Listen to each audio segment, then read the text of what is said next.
জেলা পরিষদের মেন্টর এবং কো মেন্টর পদের নিযুক্তি অনুষ্ঠান। সম্প্রতি রাজ্যের পঞ্চায়েত দপ্তর থেকে দক্ষিণ দিনাজপুর জেলাশাসকের কাছে চিঠি আসে তৃণমূল পরিচালিত দক্ষিণ দিনাজপুর জেলা পরিষদের মেন্টর এবং কো মেন্টর পদের নিয়োগ করা হয় শঙ্কর সরকার এবং শিপ্রা নিয়োগী পালকে।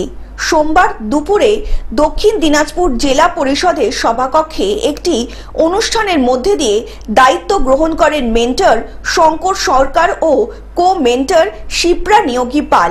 এই অনুষ্ঠানে উপস্থিত ছিলেন জেলা পরিষদের সভাপতি চিন্তামণি বাহা সহ বিপ্লব ঘনিষ্ঠ জেলা পরিষদের সদস্য লিপিকা রায়, আমজাদ মণ্ডল, রফিকুল ইসলাম, গঙ্গারামপুর পৌরসভার চেয়ারম্যান প্রশান্ত মিত্র, বালুরঘাট পৌরসভার বিভিন্ন ওয়ার্ডের কাউন্সিলর ও প্রাক্তন জেলা পরিষদের সদস্যরা সহ অন্যান্য নেতৃবৃন্দ।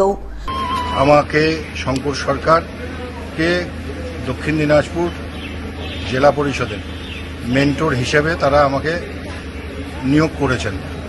তো আজকে আনুষ্ঠানিকভাবে দক্ষিণ দিনাজপুর জেলা পরিষদের পক্ষ থেকে আমাকে আজকে সংবর্ধনা দিয়ে সেই সংবর্ধনার পরেই আজকে কিন্তু আমাদের ওই মেন্টর হিসাবে আমি আজ থেকে কাজে যোগদান করলাম। আর দক্ষিণ দিনাজপুর থেকে রিপন ভৌমিকের রিপোর্ট, গ্লোব নিউজ।